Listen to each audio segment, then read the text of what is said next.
नमस्कार दोस्तों, आज मैं आपको यूपीएससी का प्रीलिम्स की क्या-क्या सिलेबस होती है, जनरल स्टडी पेपर फर्स्ट और सीसैट जनरल स्टडी पेपर 2, आज मैं इसको विस्तार रूप से मैं आपको समझा रहा हूँ। एक चीज़ आपको ध्यान में रखना होगा कि चाहे सीसैट पेपर सेकंड हो या फिर जनरल स्टडी पेपर फर्स्ट, दोनों जो है एक ही साथ एग्ज़ाम होती है, एक ही दिन होती है। सबसे पहले हम फर्स्ट में बात करेंगे जनरल स्टडी पेपर फर्स्ट का। तो फर्स्ट में आपको करंट अफेयर है, सेकंड में हम बात करेंगे history of India and Indian national movement. इसके अलावा बात करते हैं इंडियन एंड वर्ल्ड ज्योग्राफी। इसके अलावा इंडियन पॉलिटी एंड गवर्नेंस। इसके after that economics and social development. इसके बाद जो है environmental ecology, diversity, climate change and general science की बात आती है। तो करेंट अफेयर की थोड़ा सा डिटेल में हम बात कर लेते हैं। करेंट अफेयर की हम बात करें तो ऑलमोस्ट जो है करेंट अफेयर एक साल प्रीवियस, एक साल जैसे अभी 2024 चल रही है तो 2023 की एटलीस्ट पूरी की पूरी घटनाओं को आपको ध्यान में रखना होगा। और ऐसी घटनाएं जो फर्स्ट बार न्यूज़पेपर में देखने को मिला है, जो 2-3-4 साल 5 साल पहले नहीं आया है, वैसे इवेंट को आप दम हूबहू नज़र पे रखिए, क्योंकि वैसे अक्सर यूपीएससी वैसे इवेंट को उठा लेती है। हम बात करेंगे history of India and Indian national movement को।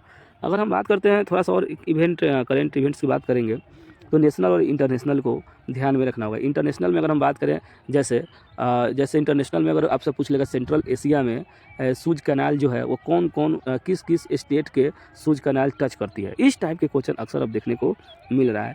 दोस्तों अब यूपीएससी के एग्ज़ाम निकालना बहुत आसान हो गया है, ऐसा इसलिए मैं बोल रहा हूँ, इसका मैं एक जो है पुख्ता सबूत दूंगा। आप मेरे चैनल को सब्सक्राइब कर दीजिए, मेरे साथ बने रहिए, ठीक है। और उसके बाद बेल आइकन ज़रूर बजा दीजिएगा। इसके बाद जो है ना आप लाइक ज़रूर कर दीजिएगा, कमेंट भी कीजिएगा जो भी आपको अच्छा वीडियो लगेगा। तो एक और बात बताता हूँ कि Indian history of India and Indian national movement की हम बात करेंगे हिस्ट्री में, तो आप इसमें जो है हिस्ट्री को हम 3 भागों में बांटते हैं। अभी जानते हैं कि हिस्ट्री को 3 भागों में बांटी जा सकती है। कौन कौन? एंशिएंट हिस्ट्री, मेडाइवल हिस्ट्री और मॉडर्न हिस्ट्री।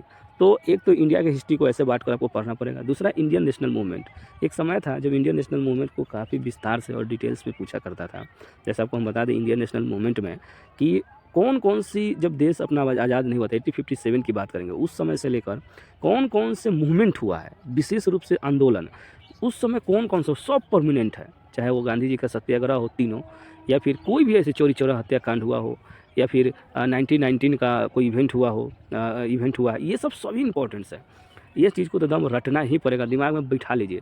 फिर हम बात करते हैं इंडियन एंड वर्ल्ड ज्योग्राफी की। तो वर्ल्ड ज्योग्राफी में आपको फिजिकल ज्योग्राफी इंपॉर्टेंस है, इकोनॉमी भी ज्योग्राफी का इंपॉर्टेंट है वर्ल्ड का, और इसके अलावा जो है आपको इन्वायरमेंटल ज्योग्राफी भी यहाँ पर करना होगा।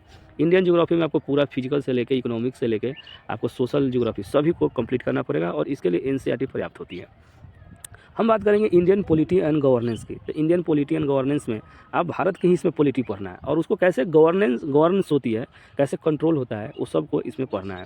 इसके अलावा इकोनॉमिक्स एंड सोशल डेवलपमेंट की बात करेंगे तो जो भी इकोनॉमिक्स में जैसे करंट अफेयर से जाता है, लेकिन आपको बेसिक जानना पड़ेगा, जीडीपी, जीएनपी, ये सब क्या होता है, रेपो रेट क्या होता है, रिवर्स रेपो रेट क्या होता है। इसके अलावा जो है आपको इसमें क्या चेंजेज आई है, क्या एक्शन लिया है इंडिया ने, वर्ल्ड बैंक से क्या संपर्क साधा है, ये सारी चीज़ों को आपको ध्यान में रखना पड़ेगा। इन्वायरमेंट, इकोलॉजी, डाइवर्सिटी और क्लाइमेट चेंज, जो भी इससे रिलेटेड करंट अफेयर आया है वो सब इंपॉर्टेंट है। इसके अलावा जनरल साइंस, ये खासकर जनरल साइंस से टेक्नोलॉजी की बात करेंगे, ये सभी के सभी कहीं ना कहीं करंट अफेयर से रिलेटेड है। सीसैट में कंप्रीहेंशन, इसमें क्या समझाना है, कंप्रीहेंशन भी 3 तरीके के होते हैं। इसके पार्ट 2 वीडियो आएगा, तब जाकर हम उसमें डिटेल्स में बात करेंगे। Interpersonal skills including communication skill, भूल जाइए, क्वेश्चन नहीं पूछता है। लॉजिकल रीजनिंग, एनालिटिकल एबिलिटी, बहुत कम क्वेश्चन आती है। डिसीजन मेकिंग और प्रॉब्लम सॉल्विंग, न के बराबर क्वेश्चन। जनरल मेंटल एबिलिटी से क्वेश्चन रहती है, बेसिक न्यूमेरिक्स से सबसे ज़्यादा क्वेश्चन रहती है, और डेटा इंटरप्रिटेशन से कभी देखने को मिलता है, कभी देखने को नहीं मिलता है। इसलिए दोस्तों इस चैनल को सब्सक्राइब कीजिए, और भी कोई वीडियो चाहिए तो कमेंट कीजिए, मैं आपको इससे रिलेटेड वीडियो बनाऊंगा। सब्सक्राइब कर लीजिए मेरे चैनल को। थैंक यू, धन्यवाद ऐसे वीडियो देखने के लिए। आपका दिन आज का शुभ हो।